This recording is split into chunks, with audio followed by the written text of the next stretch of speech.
LinkedIn is pretty great at a lot of things, like helping you tap into the latest trends and insights in your field. We cannot stop your coworker from tapping her pencil. LinkedIn can help you find new jobs that align with your career goals. We cannot help you find the source of that weird smell in the office fridge. Ew. And while we can't stop your coworkers from bringing their hobbies into the office, LinkedIn can help you bring your career to the next level. LinkedIn is the network that works for you. What is natural? When you read natural flavors on a label, most people don't realize it's often not real food at all. Those hidden ingredients quietly work against how your body feels and functions over time. That's why Just Ingredients uses only real food ingredients, so you know exactly what you're putting in your body. Stop guessing. Start knowing at justingredients.us.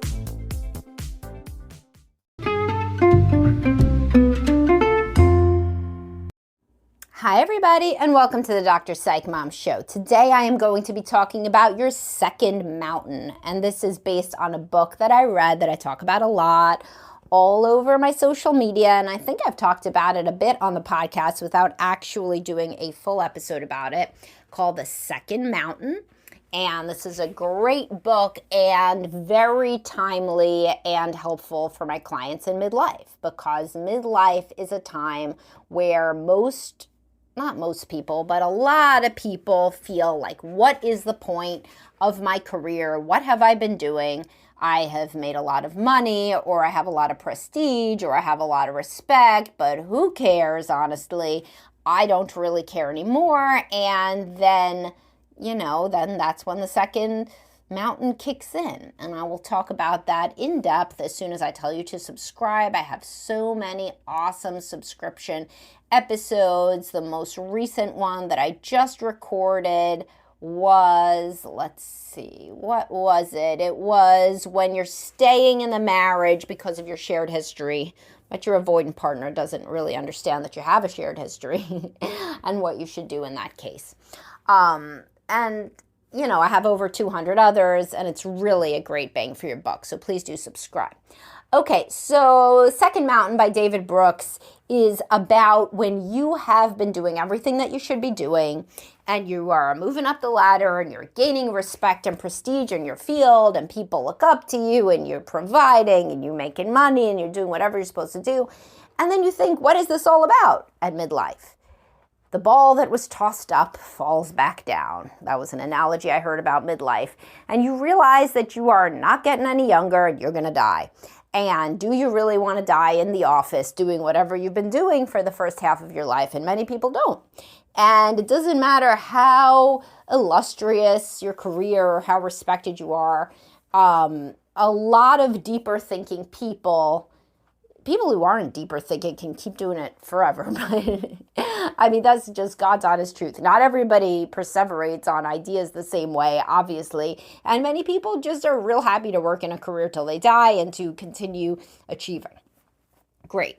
But other people come to a crisis point where they feel that, is this all there is? And by that, I mean, is there any other vista? Like, is anything before you that you haven't already done? Or is your point just to continue doing the same thing over and over?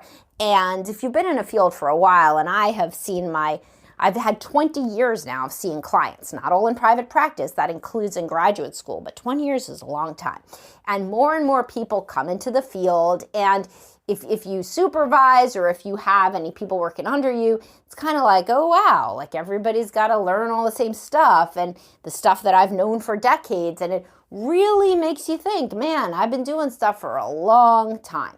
And some fields are better at kind of pivoting and doing something else, or going into administration, or going into a different field of research if you're a researcher, or some slight tweak.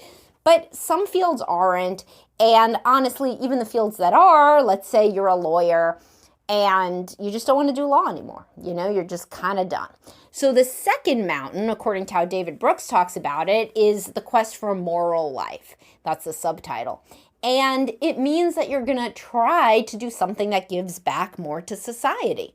And you think like, okay, I've made this money, I've garnered all of these whatever awards or what have you, and I've done well, and and everybody's likes me and whatever, but now I want to give back to the world, and I want to do something that may be more personally meaningful, that may be more spiritually inclined, that may be more of volunteer work, that may be more of giving yourself to those who are, to underserved populations in whatever way that makes sense to you. Some people it's teaching, some people it's politics, some people want to make a difference in their community in some way or another.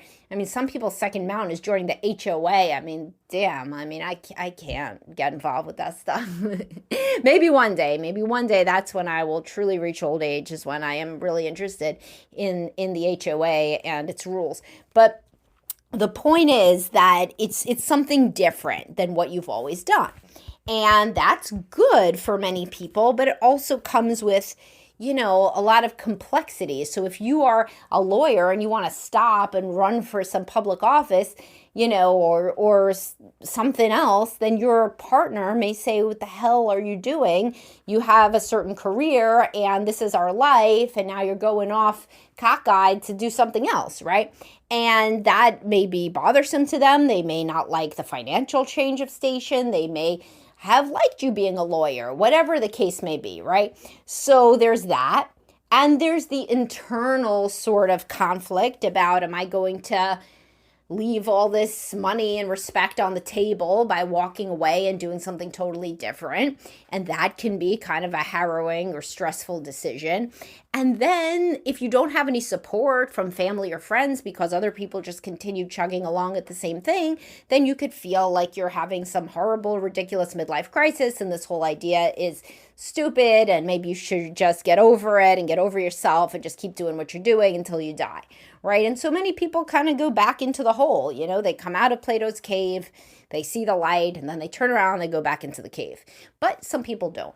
And I work with a lot of people that don't, honestly, and that try to start new and start fresh. Sometimes they have a failed early retirement. So sometimes they say, oh, I know what I'm going to do. I've always had a lot of hobbies, so I am wealthy enough now, and I'm just going to do those. Well, that's good if that works for you, but that doesn't seem to work for people before about 65. Definitely not in the 40s, or possibly not in the 50s, sometimes not in the 60s, and sometimes not even in the 70s. Because if you have been a very smart, energetic, high-achieving person, your hobby's probably not going to cut it unless you are going to basically become the best tennis player in the entire universe. It's not going to do it for you. So what seems to be better for these people is going into occupations where they can help after they do the high intensity parenting. So that's another stage that happens frequently nowadays, increasingly in men. It was always more in women, but now it's kind of equal from what I see, that people will get super into their older kids, and their teenagers and whatever the kid's sport is, and their academics and their college search and their hobbies. And they will basically be like, that's really a moral life, to some degree, is giving yourself over to hanging out with your kids and doing whatever they need. But the problem is there's an abrupt stop on that. And also you may be being a little bit over the top and kind of taking away some of their freedom unintentionally by just being like incredibly present, like way too present, more present than you need to be, And so many times that comes with the fake early retirement. People are like, okay, what am I going to do? And that it's the kids and or the marriage. That's another one. Some guys are like, oh, now, I'm going to focus on my marriage. And then, man, that is terrifying for their wives, like to have the entire focus of like an adult man staring at you saying, we're going to work on our relationship now. I've been listening to Dr. Psych Mom. So don't go down that road. Your wife is not your second mountain, and your kids probably shouldn't be your sole second mountain. So what should be? Again, what David Brooks said, and you should read the book, The Moral Life, doing something where you are helping other people. Something where you're not doing it for the money or the prestige necessarily, but there's still some sort of goal, some sort of output. You're going to tutor kids, you're going to teach, you're going to be a professor, you're going to start some sort of organization, a nonprofit, you're going to delve into philanthropy, you're going to be on some boards, whatever of things that are really meaningful to you. If they're not meaningful, then It's not really the second mountain. It's just continuing to do shit that other people want you to do and that other people approve of. But the real second mountain is when you try to do something that makes sense to you. Now, some people, it's delving into the life of the mind. So no matter how smart you are, at a certain point, your occupation becomes kind of automatic, and you can just kind of do it in your sleep. So even if it's, let's say you're a physics professor, something that would generally, oh, that guy's really smart, right? But I'm sure the physics professor guy also has been doing the same lessons, the same research for a long time. So delving into another area, of being smart is the second mountain for some people. It's a whole other, they go back to school, they write a book, they do something in the creative sphere. Basically, and that's not necessarily moral, but I guess it's moral in that they're not going to the grave in a way that they're going to regret and making everybody miserable because they complain so much. So in that way, it would be moral, but it's just different. So it doesn't have to be with his subtitle. It could just be a wholly different part of yourself that you've repudiated in the early years with good reason, and you've done well, but it starts to feel hollow. It starts to feel fake, and it starts to just feel like it's not who you are anymore, the first mountain. So that's when you start to climb the second. And this is a great time to get into therapy. So for some people, therapy is the second mountain, quite honestly, which is really interesting because there's all these smart people I work with that are super successful, but they've never used their brain to think about themselves. And when they start, it's like rapid fire progress. They just zoom up, because they never really tried to understand themselves. And understanding yourself and all of the positive ramifications therein, including, an improved marriage, improved relationships with your kids, overall improved mood and functioning, all of that stuff, that's a pretty moral work. And that's also intellectually interesting. But of course, you're not going to do therapy 40 hours a week, right? So you also got to figure something else out. So therapy could be a path. It could be a stopping point or an ongoing parallel sidecar with whatever you decide to do for your second mountain, which hopefully you've already started to think about just by virtue of listening to this. And you should get his book also.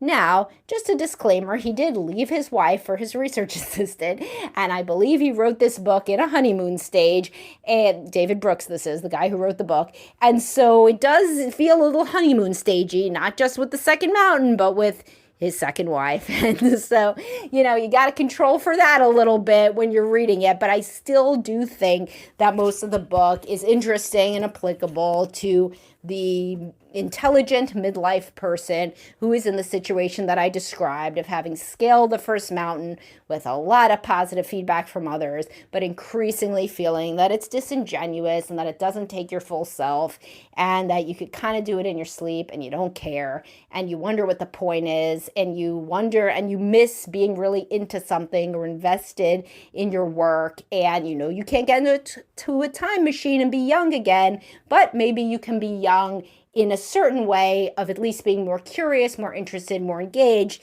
in something that's different than your current first mountain.